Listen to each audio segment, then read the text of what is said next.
Hi guys, రేపు ఫిబ్రవరి 7th Thandel movie release అవుతుంది. Naga Chaitanya and Sai Pallavi వీళ్ళిద్దరి కాంబినేషన్లో ఇది సెకండ్ ఫిల్మ్ లవ్ స్టోరీ తర్వాత. అలాగే నాగచైతన్య అండ్ డైరెక్టర్ చంద్రమోహన్ కాంబినేషన్లో ఇది third film. Premam cinema super hit అయింది. తర్వాత చేసిన సెకండ్ మూవీ సవ్యసాచి ఫ్లాప్ అయింది. ఇప్పుడు థర్డ్ ఫిల్మ్ ఈ తండేల్ మూవీ. అయితే ఇదొక రియల్ స్టోరీ.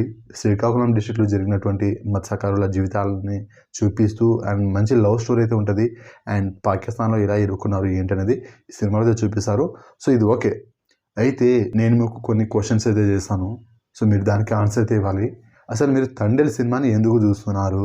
వేరే సినిమాకి వెళ్ళొచ్చు కదా, ఈ తండేల్ మూవీని ఎందుకు చూస్తున్నారు నేను అడగను. తండేల్ మూవీని చూడండి, కానీ ఎందుకు చూస్తున్నారో అది క్లారిటీ అయితే ఉండాలి. సో మీరు నాగచైతన్య ఫ్యాన్గా సినిమా చూస్తారా, లేదా సాయి పల్లవి కోసం సినిమా చూస్తారా, ఇదొక రియల్ స్టోరీ కాబట్టి సినిమా చూస్తారా, లేదా మ్యూజిక్ బాగుంది కదా, రిలీజ్ అయిన సాంగ్స్ బాగున్నాయి కదా, టైం పాస్ అవ్వక వెళ్ళి చూస్తారా, లేదా ఫ్రెండ్స్తో కలిసి చూస్తారా, లేదా కపుల్స్గా వెళ్ళి చూస్తారా, సినిమా పిక్చర్తో సినిమాకి వెళ్తారా అనేది డెఫినెట్గా కామెంట్ చేయండి. నేనైతే ఈగర్గా వెయిట్ చేస్తున్నాను ఎప్పుడు రిలీజ్ అయితే ఎప్పుడు చూస్తామని. సో ఒక్కరోజు కదా, సో రేపు మనం సినిమా చూశాక డీటెయిల్గా మాట్లాడుకుందాం. సినిమా రివ్యూ అయితే మన ఛానల్లో ఉంటుంది.